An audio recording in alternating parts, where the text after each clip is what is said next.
Bonjour la communauté, j'ai le plaisir de vous annoncer la sortie du roman Britesse de Tola, qui prend place dans l'univers des Chroniques des Territoires. C'est un tome unique, pas besoin d'avoir lu les autres livres des Chroniques pour lire ce tome-là.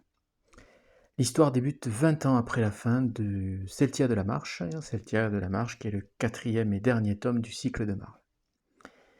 On suit les aventures de Britesse, une jeune serveuse rencontrée par Celtia dans une auberge de Tola, Tola étant la capitale du continent des empires.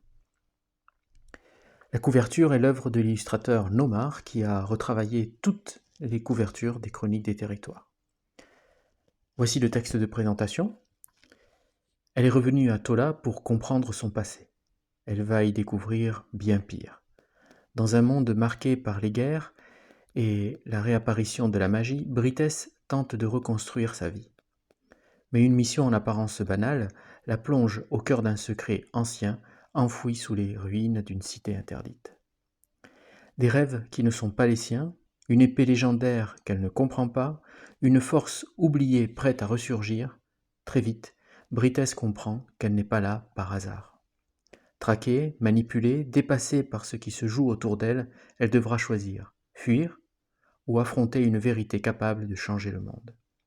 Un roman de fantaisie intense mêlant mystère, héritage et magie ancienne. Alors, vous pouvez lire le roman gratuitement sur mon blog au format PDF et si vous voulez l'avoir dans votre bibliothèque, il est disponible en impression à la demande sur le site thebookedition.com. Vous pouvez aussi le commander chez votre libraire avec bien sûr un délai d'attente puisque c'est une impression à la demande. N'hésitez pas à partager, n'hésitez pas à en parler autour de vous. Les chroniques sont là aussi pour vous faire découvrir tout cet univers. Alors je vous souhaite une bonne lecture, une belle évasion dans mon univers et une bonne aventure. Avant de vous laisser, eh bien, laissez-moi vous lire le premier chapitre. Chapitre 1. L'homme s'était glissé à la faveur de la nuit dans l'enceinte interdite de la ville. Il avait réussi à berner les gardes au moyen d'un sort de dissimulation acheté à un mage à moitié rongé par la peste de mana. Il valait son prix exorbitant. Une fois en bas, il ajusta ses lunettes de vision nocturne. Les vers étaient fabriqués avec le sable d'un cratère du continent du désert. Un terrible combat avait eu lieu là-bas, une dizaine d'années auparavant, imprégnant les lieux de mana. Il lui avait fallu tout le savoir hérité de sa famille pour les polir et leur insuffler la magie nécessaire. Il distingua nettement la coupole de son rêve. Il touchait au but, 8 longues années à chercher le moyen de pénétrer dans cette ville maudite. Les rêves avaient débuté quand son esprit s'était subitement éveillé à la magie, à ses 27 ans. Il avait été attaqué sur la route alors qu'il revenait des champs. Les brigands avaient été surpris qu'il puisse se défendre avec sa faux. Il avait tué 3 malandrins et fait fuir les deux derniers.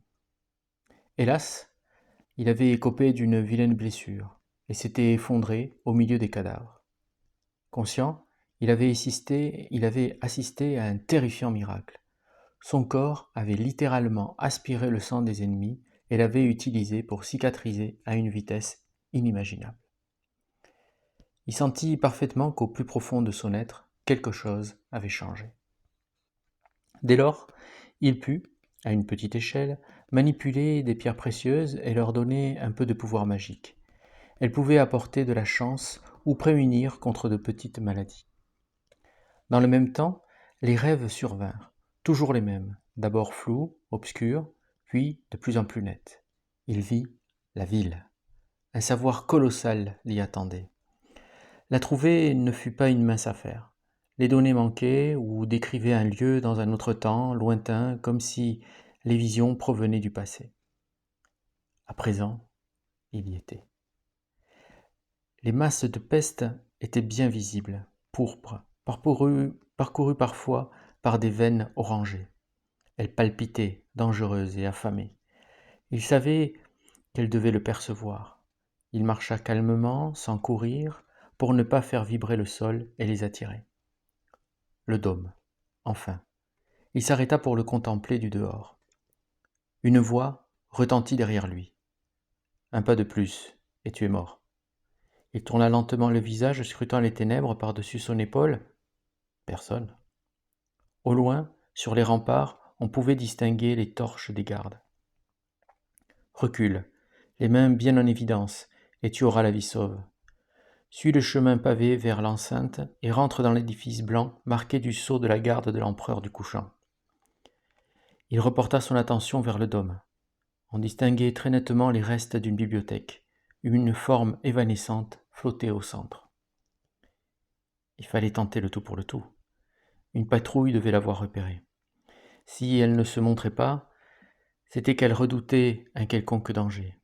La lisière de la forêt, qui avait repris ses droits sur les ruines de la cité, était bien trop loin pour représenter un risque. Il arriverait certainement à se jeter à l'intérieur du bâtiment. Il inspira longuement et s'élança. 3 flèches le percèrent simultanément, une à la tête, l'autre au cou, et la troisième au centre du corps. Cette dernière était accrochée à une corde qui tira le corps vers la forêt. Les lunettes, tombées au sol, brillèrent à la lueur de la lune. La commandante de la garde jeta un regard d'où le moindre sentiment était exclu. Elle jeta une torche sur l'aventurier et attendit que le corps fût entièrement consumé avant de rejoindre les remparts avec sa troupe. Nul n'entrait dans cette cité sans être repéré. Nul ne pénétrerait dans le dôme sans sa permission. Merci de m'avoir écouté. Je vous souhaite encore une fois une bonne découverte de ce tome 5 des Chroniques des Territoires, Britesse de Tola. Vous pouvez le lire de manière totalement indépendante par rapport aux autres volumes. N'hésitez pas à me dire ce que vous en avez pensé et je vous dis à la prochaine pour un prochain podcast autour donc de mes univers. Au revoir et à bientôt.